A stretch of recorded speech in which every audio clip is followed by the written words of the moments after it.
आज हम लोग पढ़ेंगे फाइलम आर्थ्रोपोडा। फाइलम आर्थ्रोपोडा जो होता है सबसे महत्वपूर्ण संघ है, सबसे बड़ा संघ है फाइलम आर्थ्रोपोडा।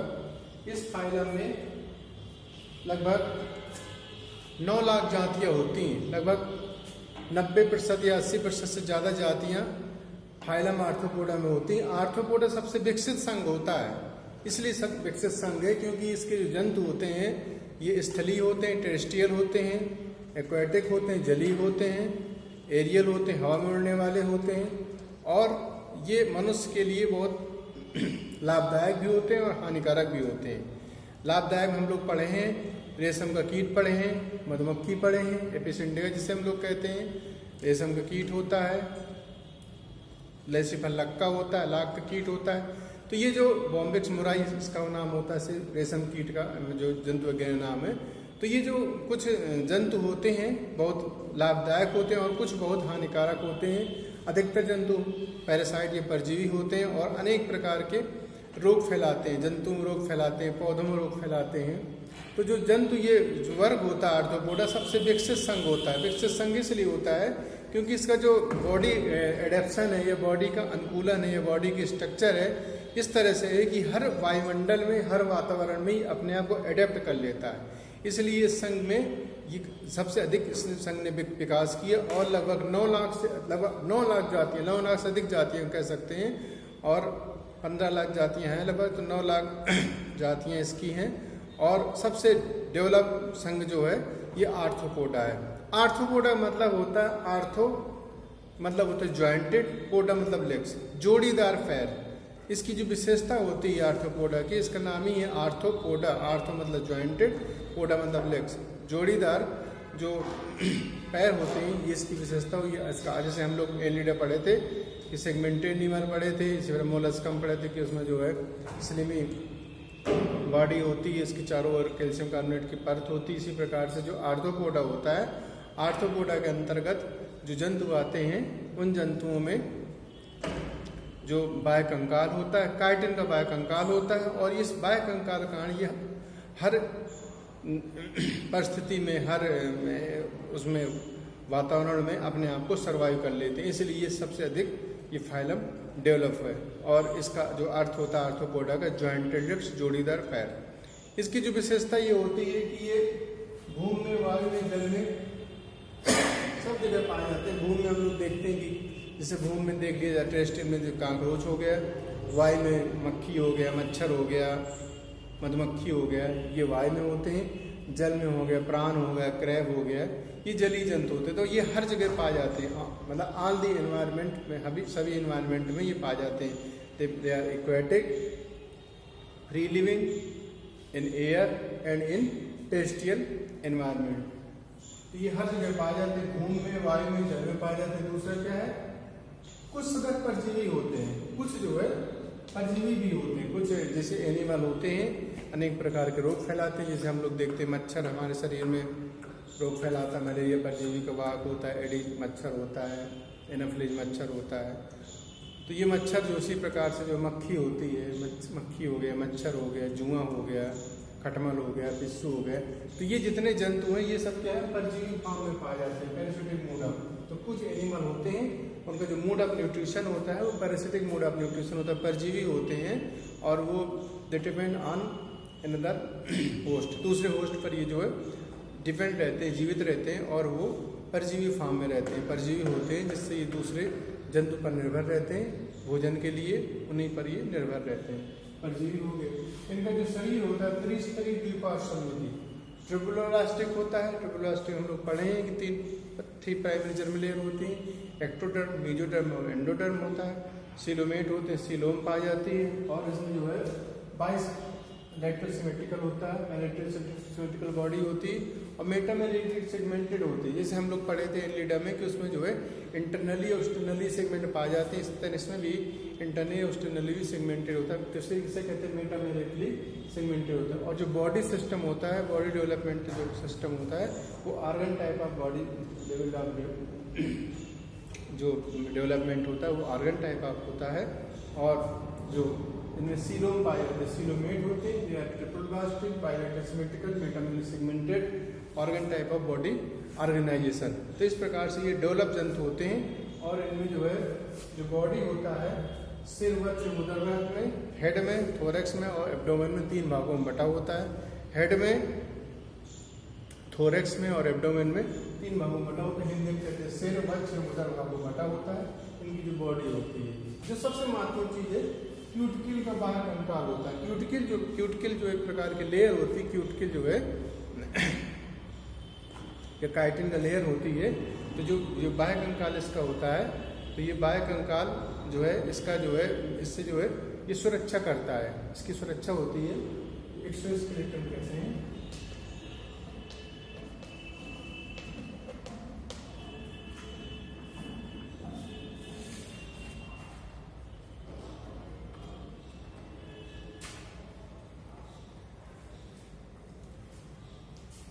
एक्सोस्केलेटन होता है और ये क्या बना होता है, ये काइटिन का बना होता है। काइटिन का बाह्य कंकाल होता है, क्यूटिकल जो होती है वो काइटिन का बाह्य कंकाल होता है। काइटिन एक प्रकार का पॉलीसेकेराइड होता है। काइटिन के बाह्य कंकाल का कारण ये जो है सबसे अधिक डेवलप जंतु होता है और इसकी जो सुरक्षा होती है, इसके द्वारा क्या होता है, इसके द्वारा जो पानी नहीं उड़ पाता शरीर का और ये इसकी सुरक्षा करती है, बाहरी जो धूप से या इसके शरीर से पानी नहीं गिर पाता और इसी कारण ये हर एनवायरमेंट में अपने आप को सर्वाइव कर लेता है। काइटिन का बाह्य कंकाल होता है।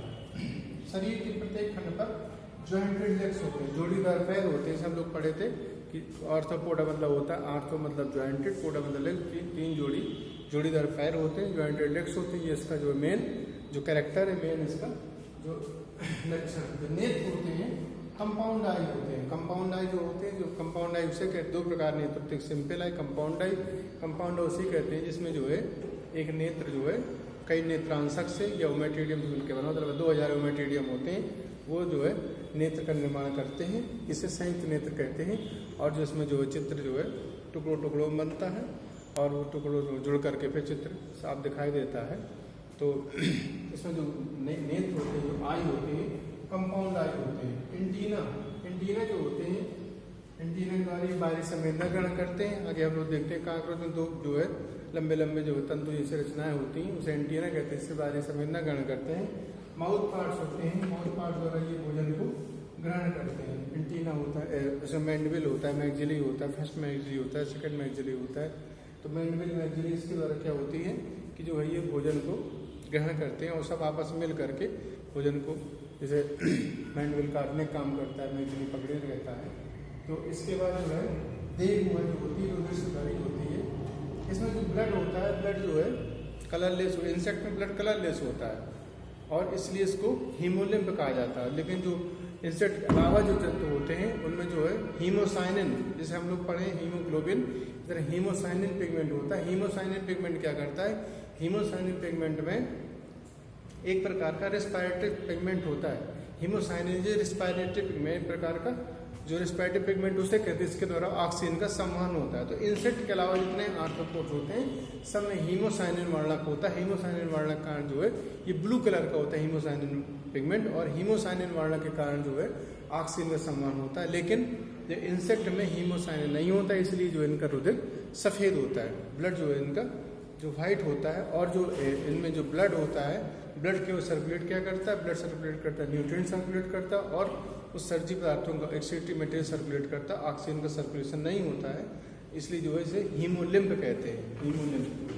तो देह जो होती है उधर से भरी हीमोसाइट के रूप में पाई जाती है। और इनमें जो ब्लड होता है, ब्लड सर्कुलेशन 2 प्रकार का हम लोग पढ़े थे। एक होता है ओपन सिस्टम होता है, एक होता है ओपन सिस्टम होता है और दूसरा होता है क्लोज टाइप का होता है। तो जो ओपन सिस्टम होता है, ओपन सिस्टम ब्लड सर्कुलेशन में क्या होता है कि जो ब्लड सर्कुलेट करता है उसमें ना तो आर्टरी होती है, ना तो वेन होती है, ना आर्टियोल होती है, ना वेन्यूल होती है। जो ओपन सर्कुलेटरी सिस्टम होता है और जो क्लोज सर्कुलेटरी सिस्टम उसमें आर्टरी वेन होती है। तो जो ओपन सर्कुलेटरी सिस्टम होता है इसमें जो है जो ब्लड सर्कुलेट करता है, तो इसमें जो है जो ब्लड होता है बॉडी कैविटी भरा रहता है, जो ब्लड होता है, तो इसमें जो है जो सर्कुलेटरी सिस्टम होता है वो ओपन होता है, पेशी तंत्र विकसित होते हैं और पेशियाँ रेखित होती हैं, पेशी तंत्र विकसित होती हैं और पेशियाँ रेखित होती हैं। इसमें जलीय सदस्यों में श्वसन, जो रेस्पायरेशन होता है, रेस्पायरेशन गिल्स द्वारा होता है और स्त्री में जो है ट्रेकिया द्वारा होता है। ये महत्वपूर्ण चीज़ है कि जो रेस्पायरेशन होता है गिल्स द्वारा होता है, जो स्त्री जंतुओं में ट्रेकिया होती है, ट्रेकिया एक महीन पाइपलाइन होती है जो पूरे शरीर में पड़ी रहती है, इसके द्वारा इसमें रेस्पायरेशन होता है, अथवा बुक लंग्स द्वारा रेस्पायरेशन होता है। जो स्त्री जंतु होते हैं, स्त्री जंतु में जो रेस्पायरेशन होता है वो ट्रेकिया द्वारा होता है अथवा बुक लंग्स द्वारा होता है, और जो श्वसन होता है वो जलीय जंतुओं में एक्वेटिक एनिमल्स होते हैं उनमें गिल्स द्वारा होता है। प्रसंचन तंत्र इसमें खुला होता है, खुला प्रसंचन तंत्र होता है, मतलब इसमें जो कोई न तो आर्टरी होती है, न वेन होती है, न आर्टियोल होती है, वेन्यूल होती है।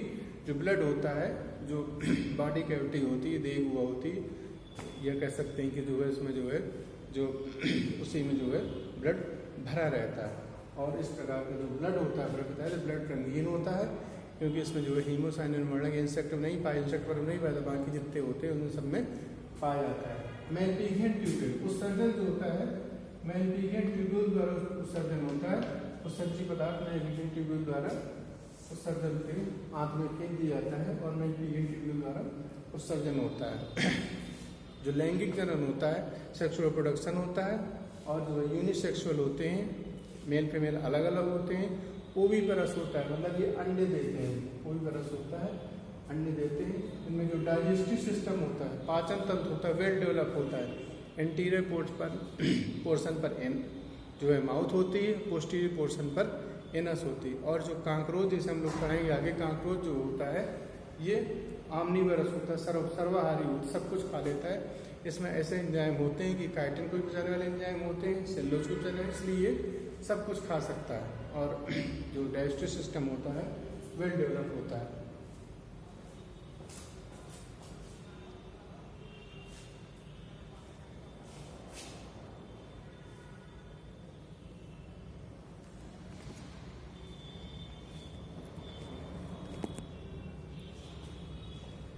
इस प्रकार से फाइलम आर्थ्रोपोडा के जो मेन कैरेक्टर थे, मेन कैरेक्टर ये आर्थ्रोपोडा मतलब होता है ज्वाइंटेड लेग्स।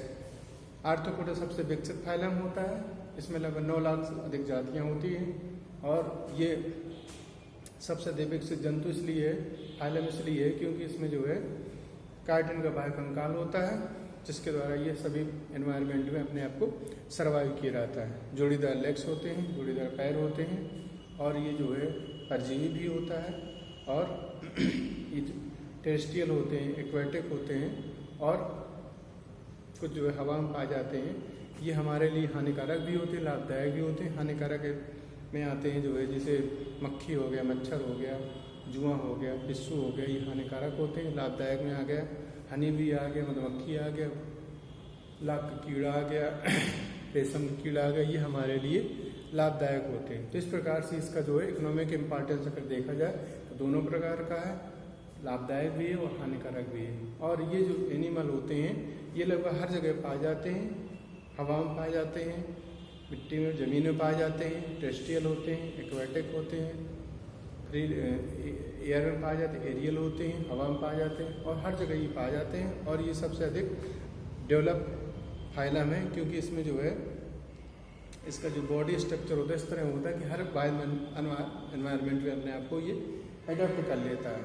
और इसमें जो काइटिन का बाह्य कंकाल होता है, ये काइटिन बाह्य कंकाल क्या करता है, इसकी जो सुरक्षा करता है, इसके शरीर से जल उड़ने से रोकता है और इसकी सुरक्षा करता है। ये भी इसमें बहुत महत्वपूर्ण रोल होता है, इसलिए ये भी सर्वाइव कर लेते हैं।